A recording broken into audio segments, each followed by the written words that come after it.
Well, good afternoon. It's wonderful to be back here in Seminole County. We got a great announcement here today, and I'm happy to be joined with the state's Commissioner of Education, Manny Diaz. I'm also happy to be joined with by Senator Jason Broder and Representatives Smith, Hawkins, and Clayton. So I want to thank them for all their hard work. And then we have a number of students. We also have some teachers who are going to be able to speak today. We have Shauna Norris, who's a 7th grade teacher from Pasco County. Then we have Abe Lopez, who's a teacher from nearby here at West Ridge Middle School. So I want to thank him for coming.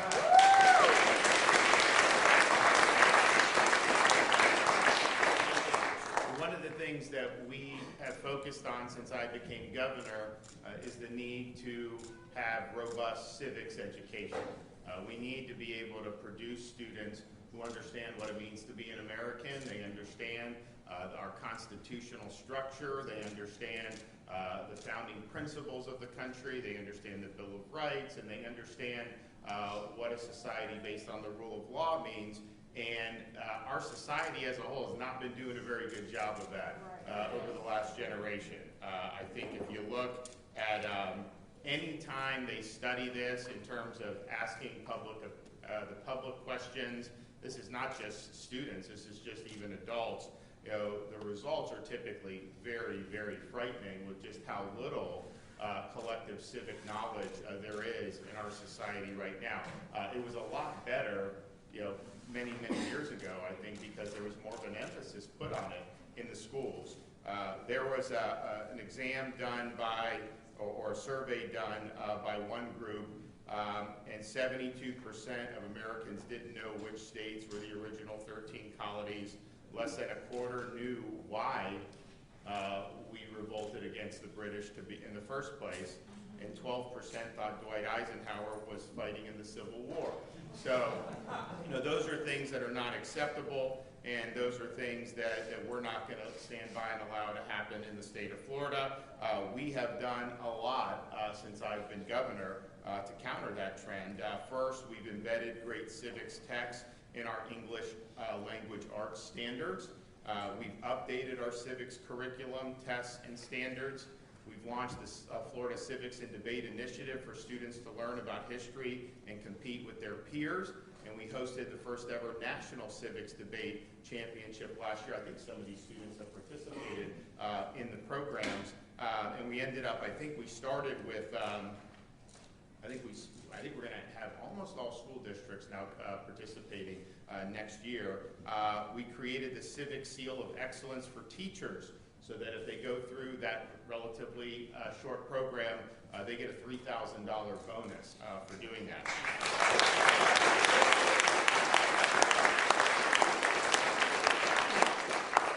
The state of Florida has funded a 3-day civics excellence teacher training, and we have the first 2,500 teachers that are going through that now. That is one way where they can get the Civic Seal of Excellence and be on their way to that $3,000 bonus. We've also hired regional civics coaches to support our students and teachers. And so we've already seen a great success with these initiatives. And so one of the reasons why we wanted to come and highlight what we've done is because we just got the civic literacy exam results for this past school year, and we've seen an improvement by 5%. So we're now at almost 70% are passing our civics exam. Now that's not nearly good enough, but that is much better than I would say most people would expect, and certainly much better than probably what you get in most parts of the country. And so we're getting more than 2/3 of the students are passing. We're going to continue to improve those numbers. But if you look from 2021 to 2022, we saw improvements across demographics. We saw improvements with people that are economically disadvantaged. We saw improvements with people that have learning disabilities. And so those are all very positive metrics because it's not like it's just one segment that's driving the improvement. It's really been shared across the board. So we're going to continue to put the foot on the gas on this. It's very, very important. We are going to be expanding our Civics and Debate initiative in the state of Florida. We have $1 million for the next fiscal year, which starts this week, for expansion, and that's double last year's funding. You know, we started it, we got philanthropic contribution, $5 million, but we've put some money in, and now we're putting the $1 million. And so prior to the initiative, we had very limited opportunities for civics and debate throughout the state. Only 11 school districts had opportunities for folks, for the students who would do it. First year of our civics and debate initiative, we had debate teams in 30 school districts. Last year, we expanded to 45 school districts, and this coming year, we have commitments already from 60 school districts to participate, and are confident that there will be a team in every county by the end of the school year. And so this is going to make a big difference for our students. I can tell you when you actually are exposed to a lot of the ideas that make America unique, people, it's an infectious thing. People want to learn more. They are able to see very quickly once they're provided with the proper instruction information. They're able to see very quickly why our system is superior than other systems that have been tried before. And you know, people are going to be leaving our school system, you know, when they graduate high school. They're going to go off into the real world. Some will go higher education, some will go vocation, some will do a whole bunch of different things. But everyone's going to be exercising the duties of being an American citizen. And we need to provide the proper foundation for doing that. I'm confident that if we provide that foundation, these students, as they become adults, they're going to be able to navigate a lot of the things that are going on and make sense of a lot of the things that are going on much better than probably my generation or certainly in more recent years. And that's going to pay a lot of dividends. I mean, quite frankly, we did a better job of doing civics education. I don't think we'd have as many divisions in our country as we have, because there's a lot of people that, you know, that if you don't have a common understanding of our constitutional structure, of our founding principles, it makes it a lot harder to agree on different types of issues. And so I think this is a fundamental issue. I think it's something that we need to put more and more emphasis on, and we've done more than anyone, I think, in Florida since I've been governor, but we've got a lot more to do. We want to see, you know, 90+% of these students getting the passing grades on the civics. We're also unabashedly promoting civics and history that is accurate and that is not trying to push an ideological agenda. And I think what we've seen in different parts of the country is to try to distort history as a way to pursue an agenda here in the present day. We have said that that is not appropriate in the state of Florida. And so, you know, you're learning the real history, you're learning the real facts, but it's not going to be done in a way that's trying to indoctrinate students with whatever modern agenda that somebody may have. And that's going to serve our students very, very well, that they're going to get the proper foundation. And what I've found is, you know, some of these, particularly some of these universities, you know, when they go through and they try to do, you know, more of the indoctrination, it actually doesn't serve the students well. They're not able to think as critically as they need to if it's just about parroting an ideology rather than really understanding the underlying principles and dynamics that are at play. So we will stand very strong on that. You know, we haven't just done it with civics. You know, they tried to do woke math in some of these textbooks. I mean, it's absurd. And so, you know, we said, doesn't meet our standards, sent it back to the publishers, and the publishers took the woke, the non, you know, germane stuff out. They took the agenda stuff out, and they actually sent us math books. And that's really what it should be. I mean,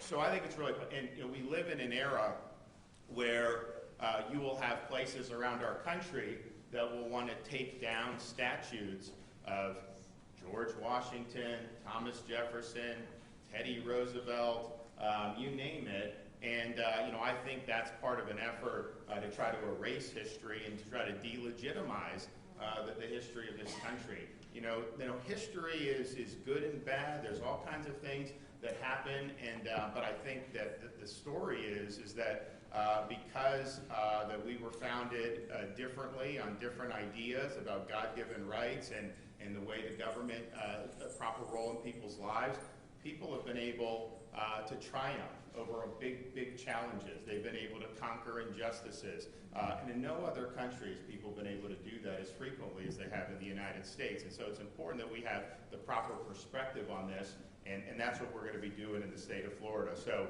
great improvement for our civics scores, better overall than probably most other places, but we're still not satisfied with what needs to be done. So we're going to continue to put emphasis on this, and we're going to continue to put resources towards this. And I'm happy to be able to report progress, but I'm also happy to be able to stay here and say the mission continues. And so we're going to hear from some folks to talk about the civics. So we'll start with Manny Diaz, our Education Commissioner.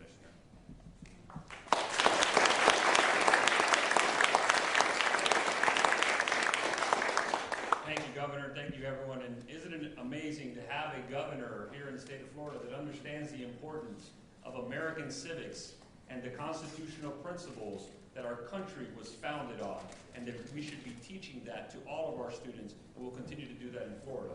The governor highlighted some of the progress we made. I'm going to go deeper into the numbers. I'm very proud of the assessment results, and like the governor said, this is just a start. This is progress. We got work to do, but I'm very happy to report. Performance increased overall 5% in civics, as the governor mentioned.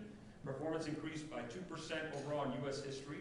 African American students increased performance by 8 percentage points in civics, 4 percentage points in U.S. history. Students from economically disadvantaged families increased performance by 7 percentage points in civics, and Hispanic students increased by 6 points in civics. So amazing progress all across the board, and drilling down on the importance of civics for our future citizens, our future leaders in the state of Florida. This wouldn't be possible without the leadership of Governor DeSantis and his emphasis on this importance, and all of the work that our educators are doing every day in our classrooms. So we're proud of the progress we made, but we're going to continue to have our teachers teach unbiased U.S. history and civics. We want our students to know history, but we also want them to be part of history. In order to do that, as the governor mentioned, you have to have an understanding of our system of government so that they can go on to be leaders in our country. And we're going to give them the tools to continue to do that. We're going to give the tools to our teachers, as the governor mentioned. The department is supporting the governor's vision through a variety of initiatives here to build on the great assessment results that we release here today, and we want to improve in the future, and I'll give you a little bit of that. Civics literacy initiatives spurred by Governor DeSantis will continue through the next year with priorities such as professional development for school principals to help school leaders support teachers in the implementation of civics. It's not only our teachers in the classroom. We have to have leaders in these school buildings that understand the importance of civics and can help those teachers along the way to impart that knowledge on our students.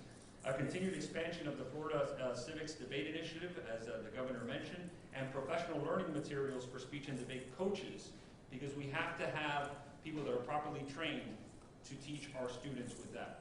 National Civics and Debate Championship that Florida will host in November, bringing speech and debate teams across the state and the nation to compete for the second year in a row in Florida. We're proud of that. The development of pathways to public service careers through the expansion of the government and public administration career and technical education curriculum framework, and the implementation of revised civic and government standards to make sure that we have unbiased U.S. history and proper American civics.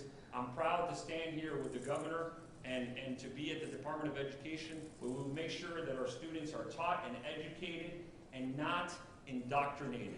So,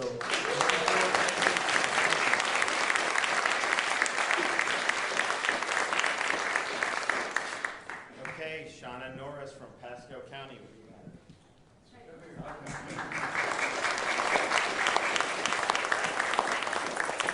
afternoon.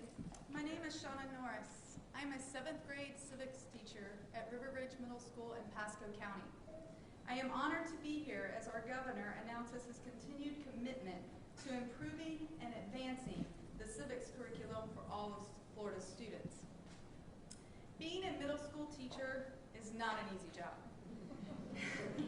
There have been many moments when I have wanted to call it quits, but I remind myself that it is my responsibility. to ensure that my students have a strong civics foundation, free from bias or agenda setting.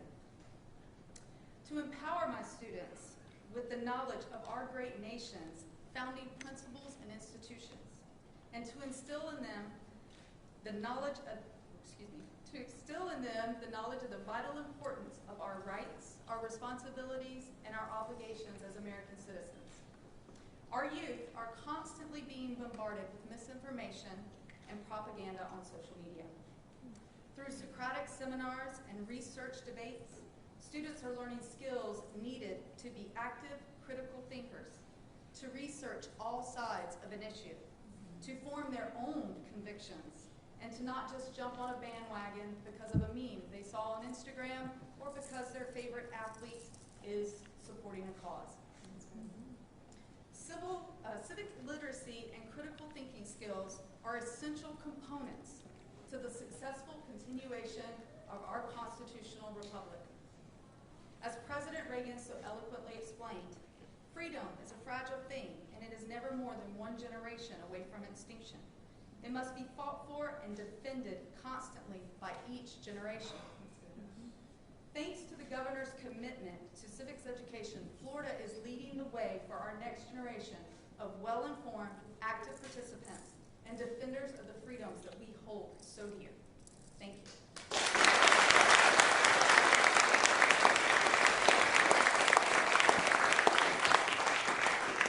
Okay, Abe Lopez.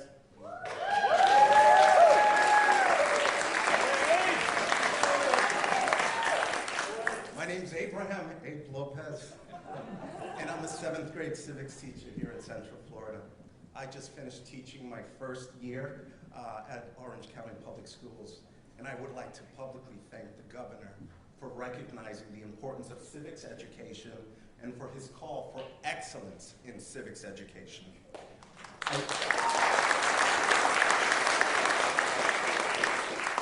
I know as a civics teacher, Gov, there are teachers that are waiting in line in certain cities to get in your excellence in teaching program for civics. There's a lot of enthusiasm, and we are grateful for the investment that you've made in our space, not only for the students, because that's really important, but also for us as professionals. So thank you once again, Governor. As I went through the year, I can't tell you enough about the importance of connecting with these students as individuals. I teach at a Title I school district that historically sees a lot of need, and often the students that are underperforming and they are not proficient in many subjects. By the time these kids get into my classroom, my 7th grade classroom, this is the first exposure to civics for many of them. Often they come not knowing the basics of government, including what's the difference between the federal, state, and local levels of government, let alone what is the purpose and the importance of the United States Bill of Rights. I use this opportunity as a blank slate to help my students understand that their rights are intrinsic and do not come from a man, they do not come from a government. Our rights come from a creator. And once you acknowledge that your rights come from a creator, it can't be taken away by a man or government. And they're understanding and grasping that. Some students ask me for my opinion on the hottest topics of the day. I respond to them, it is not my job to get them to think the way I think. I tell them that it's my job to teach them to think for themselves.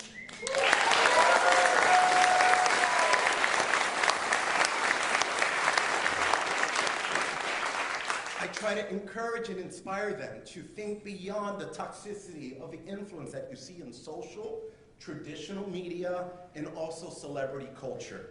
I teach them that it is expected, or what is expected of them, as contributing productive citizens of the greatest state in the United States of America, Florida. I teach them that no matter your background or socioeconomic status, you are an American, and that's something to be proud of. In my classroom, I welcome dissent, debate, engagement. I teach American history, the good, the bad, at times even the ugly. But I tell them that for every period of bad or ugly, bold men and women, proud Americans, arose to make ours a more perfect union. That their freedom is not free. And it's their time now to prove that the sacrifices that have already been made were not in vain. By the end of the year, I was one of the highest performing teachers in my department.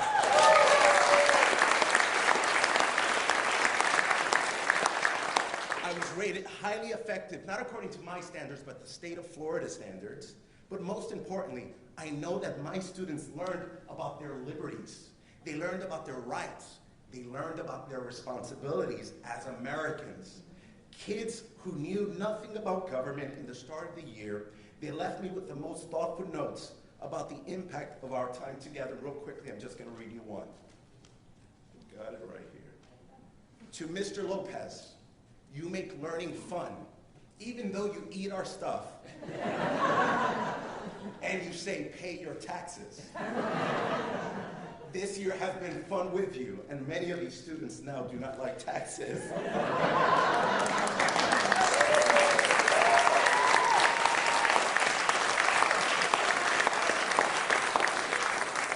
So understandably so, and I end with this. Many of us, as I'm a dad, above all, I'm a husband, I have 3 young children in the school system, public school system. Many of us feel that life, liberty, and our ability for self-governance is in peril. How do we address this? We address this by what Governor Ron DeSantis is doing, by demanding excellence in our civics education. So Governor, on behalf of many teachers who probably don't feel comfortable speaking the way I'm right now, I want to thank you publicly, and I can thank you in English, Spanish, and other languages. Thank you for your steadfast commitment to excellence in civics education. Thank you for taking the hits for my children, for my family, for my colleagues. And Governor, if I can give you any kind of advice at all, I say, let's make America Florida.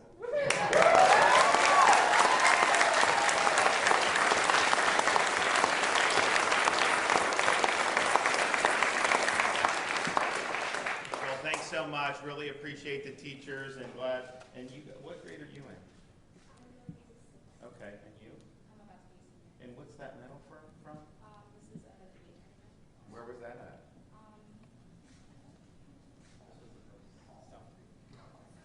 And what was your subject that you debated? Done a lot of subjects recently. It was the one about whether or not Turkey should be admitted to NATO. Oh, okay. Was that what you did too?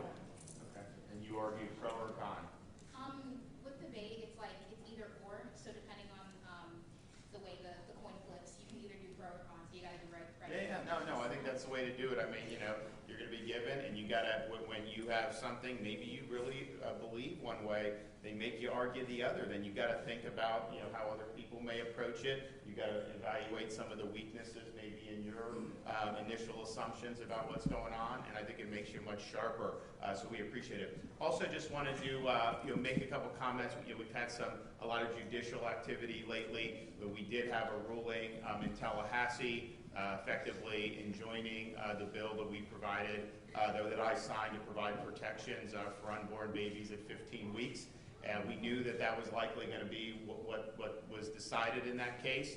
We knew that we were going to have to move forward and continue the legal battle on that. And that's something that was decided under state law. So it was not unanticipated. It was not, of course, something that we were happy to see. And when you talk about these are unborn babies that have heartbeat, they can feel pain, they can suck their thumb, and to say that the state constitution mandates things like dismemberment abortions, I just don't think that's the proper interpretation. So,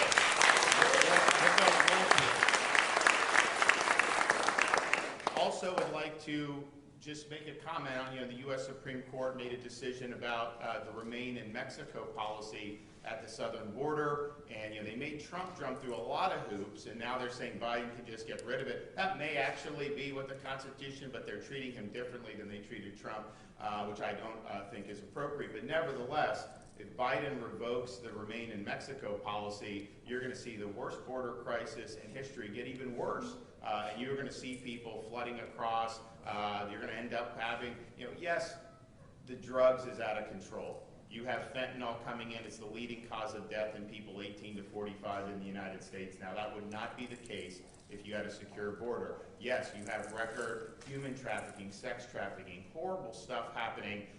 Yes, criminal aliens are coming across the border for sure. But just the sheer number of people, when they're being dumped into different communities, that impacts education, healthcare, criminal justice, public, all these different things. It's going to be a major burden on communities throughout the United States. In Florida, we were able to get the Florida Supreme Court to approve our request to impanel a statewide grand jury so that because what happens is a lot of the people that come, this is orchestrated by people that are already here. So you're coming illegally and then you end up, so we're going to be doing really significant investigation about any organizations, particularly in Florida, who may be a part of facilitating some of the illegal migration that we see. And I think that that's something that's very, very significant. The easiest thing would be for the federal government to just adopt good policies here, but I think we've seen over the last year and a half that's not something that they're typically prone to do. So we're going to continue to fight hard on all these fronts and make sure that we're vindicating the best interest of the state of Florida. Okay, guys, I'm going to run. Well, good to see you. Thanks so much.